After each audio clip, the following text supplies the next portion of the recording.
Je suis Docteur Gentil Rémy. Je vais discourir aujourd'hui au sujet du peuple haïtien, la honte et la démence sénile. Dieu a doté un cerveau à chacun de ses enfants. Et ce cerveau nous permet de mémoriser, examiner les choses qui sont bien et mal. Il a la capacité de nous faire éviter une erreur très considérable dans laquelle plusieurs sont tombés. Si ce cerveau ne fonctionne pas effectivement, il serait vraiment difficile pour qu'une personne mémorise et cette dernière pourrait avoir des difficultés pour apprendre et même pour progresser intellectuellement. Le cerveau est l'organe le plus important du corps humain. Il aide à penser, à agir et à rappeler les expériences positives et négatives. Mes frères et sœurs, le cerveau pourrait aussi être très dangereux. Cela dépend dans quelle tête il se place. Par exemple, le 16 décembre 2011, à l'occasion de la graduation de la promotion sortante de l'école de droit au Gonaïves, ces étudiants et professeurs ont choisi l'ex-dictateur, M. Jean-Claude Duvalier, celui qui a donné l'ordre pour massacrer les 3 étudiants au Gonaïves, lesquels Jean-Robert Sivis, Michelson Michel et Daniel Israël. Lorsqu'il était le président d'Haïti, on a choisi, le peuple gonaïvien a choisi cet homme-là, a choisi un dictateur pareil, un homme cruel comme ça, comme le parrain de leur promotion. Les gens qui vont fonctionner, qui fonctionnent comme des avocats, ont pris une décision pareille, une sottise. Waouh! Eh bien, j'évite de dire que ces étudiants et leurs professeurs qui sont écrémés Jean-Claude Duvalier comme le parrain de leur promotion sont des intellectuels boiteux. Mais je préfère de dire que ces étudiants et professeurs ont voulu ironiser, bêtifier le parent de ces 3 martyrs qui sont été le brave Jean-Robert Sivis, le brave Michelson Michel et le brave Daniel Israël. Que Dieu ait pitié de leur âme. Un peuple qui n'a pas été victime de trauma cérébral, un peuple qui ne souffre pas d'une démence sénile, laquelle est une maladie qui peut causer une sérieuse perte ou réduction des capacités cognitives, et cela peut empêcher à quelqu'un, entre les 2 crochets peuples, de retenir l'histoire du passé, la vie d'un individu, et pourrait même causer une perte d'autonomie. La mémoire est l'une des fonctions cérébrales qui pourrait être attaquée par cette maladie. La démence, du latin demens, signifiant folie.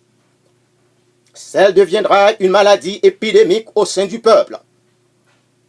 Le dernier peut souffrir une déchéance progressive.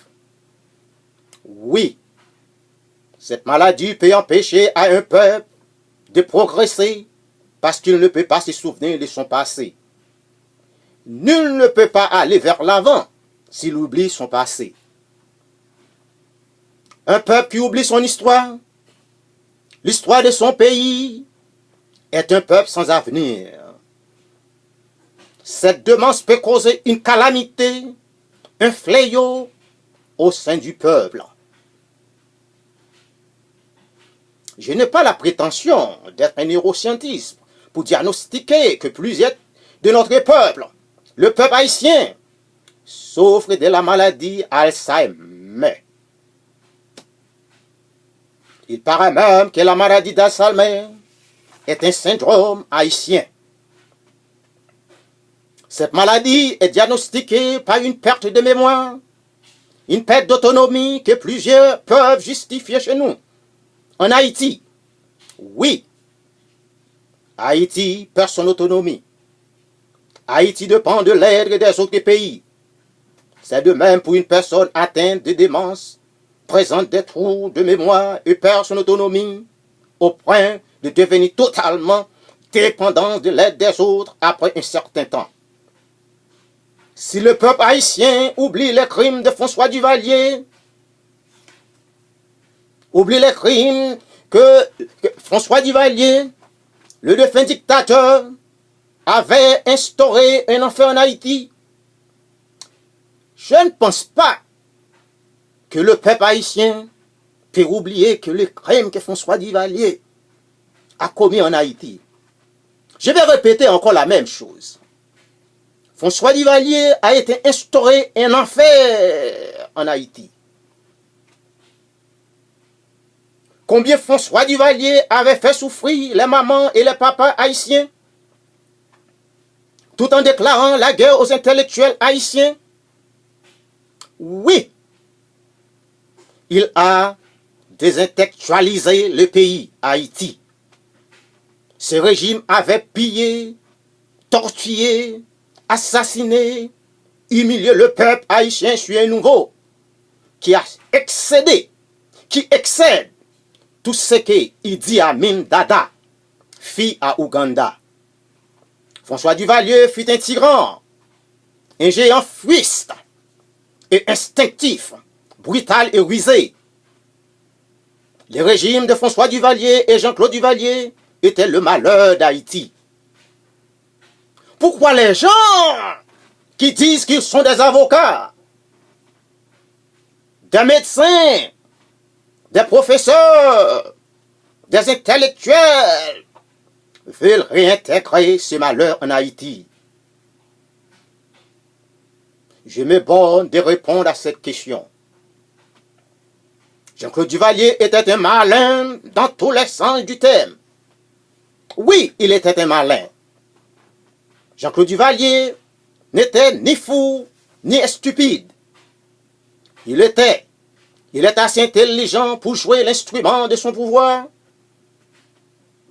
Par ses fonneries, il avait joué les États-Unis, la France et le Canada, pour nommer que quelques-uns. Comment le peuple haïtien peut oublier qu'Haïti était un abattoir durant la règne de François Duvalier et Jean-Claude Duvalier? Comment le peuple haïtien peut oublier les cruautés de François Duvalier et Jean-Claude Duvalier? Comment le peuple haïtien peut oublier que Jean-Claude Duvalier a donné l'ordre pour massacrer le peuple des Gonaïves? Comment le peuple haïtien peut oublier que Jean-Claude Duvalier a donné l'ordre pour massacrer le peuple des Gonaïves? Je me borne de répondre à ces questions. Nous disons souvent, je ne me vengerai pas, mais je n'oublierai jamais. Nelson Mandela, les défunts chefs d'État de l'Afrique du Sud, respect à son âme, n'avait pas vengé, n'avait pas fait le mal à Pieter Willem Botha, le défunt dictateur, le président apartheid de l'Afrique du Sud. Mais Nelson Mandela ne présentait pas un fils de Botha, ne supportait pas un fils de Botha pour participer dans la politique de l'Afrique du Sud. Nelson Mandela avait pardonné Botha. Il n'avait pas vengé, mais il n'avait pas oublié Botha. Le peuple noir de l'Afrique du Sud n'a rien fait de mal à la famille de Botha. Mais cela ne veut dire pas qu'il va voter pour un fils de Botha. Nelson Mandela a eu respect pour son peuple. Il n'allait pas essayer de présenter un fils de Botha comme un leader de l'Afrique du Sud. Le peuple ougandais souvient toujours le règne d'Idi Amin Dada. Les Ougandais ne vont pas voter pour un fils d'Idi Amin Dada. Le peuple congolais, qui a un mauvais souvenir de Mobutu Sese Seko, défunt dictateur d'Isaïr, Congo, ces gens-là ne vont pas voter pour un fils de Mobutu. Pensez-vous que le peuple congolais va encore élire Joseph Kabila? Il sera fort difficile. Mes frères et sœurs haïtiens, il fut un temps que vous étiez un peuple de valeur, un peuple d'honneur. Pourquoi à présent voulez-vous agir d'une manière honteuse, comme l'ennemi du pays?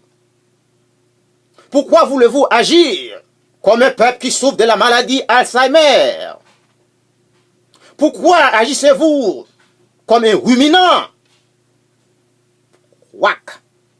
Je n'ai pas de réponse pour toutes ces questions, mais je pense que nous puissions faire le mieux que l'Éternel, le grand Dieu du ciel et de la terre réclame le pays.